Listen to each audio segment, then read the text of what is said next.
E de outro informe, Instituto Médico San Nicolás, IMSAN, tem seu afã para oferecer serviço de qualidade alta com atenção especial para enfermidade crônico não contagioso, maneira diabetes e pressão alta, a introduzir fora de ano passado centro para diálise moderno e bom equipado.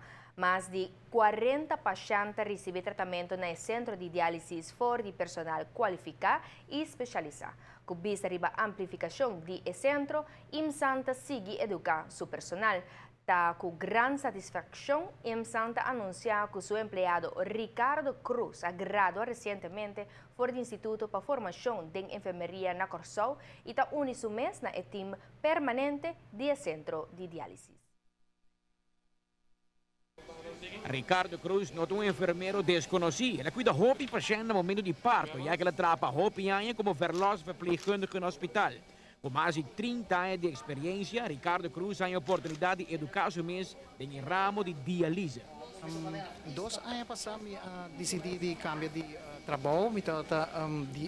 Primeiro, eu estava veloz verpleegkundige.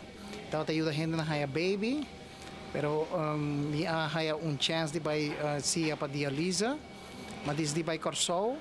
E namas mi opleiding anto ku si mapasama slag pa mi diploma de dialyse verpleegkundige. Mi cambia pa sobre ku tawata hopi tempo, mi hasi trabalho pa hopi aya e mi data subi pouco, mas di assim outra coisa que eu faço mais com medo. Ricardo Cruz defende sua inscrição com êxito e que aqui ha recebido seu diploma em ramo especializado em diálise verpleegkundige. A função de diálise verpleegkundige está passar principalmente em guiar paciente em forma de comer, em câmbio de vida e está junto com o paciente em ordem largo que me se passa em diálise. O departamento de diálise consiste de diálise mesmo, que caminha com nós trata paciente ng spula ng sangue, anto pré-diálise, caminha com gente que ainda não está diálise paciente, que também há informação tocante diálise, preparação para vir a diálise paciente, que nós talaga nanding fase e pone shunt, o qual está caminha com nós preknang para não sacar ng sangue. Anto nós explica também tour, o qual está encerrar transplantação. Instituto Médico San Nicolás, IMSAN, existe desde el año 2005, pero en el año 2008 a conta com uma renovação e ampliação que custa 24 milhões de florins. A ampliação e renovação ainda não está clara. O Instituto desde tempo aí oferece serviços de spoedeisende hulp, ambulância, radiologia, oftalmologia, centro diabético, doctor de casa, laboratório, Wondem Puli e recentemente hasta vir reconhecida ainda para seu serviço de diálise. Ricardo é bom treinador, bom pescador também, trouxe.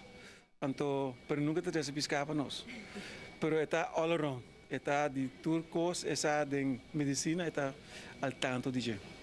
Pa bien na Ricardo Cruz, com a abertura de uma oportunidade nova em sua carreira larga de enfermeria e cuido. Amita Patrick Pascal, pa ATV, Canal 15. Actualmente, IMSAN está atendendo como 60.000 pacientes por ano, especialmente em seu departamento de spoedeisende hulp, que está aberto 24 horas por dia e conta com personal atento de internista especializado, 5 portarts e 2 enfermeiros. Em total, 159 pessoas trabalham na IMSAN para servir clientes debidamente. Na ano 2012, criou acordo de cooperação com Baptist Health e a intenção para pronto começar a oferecer serviços de oncologia.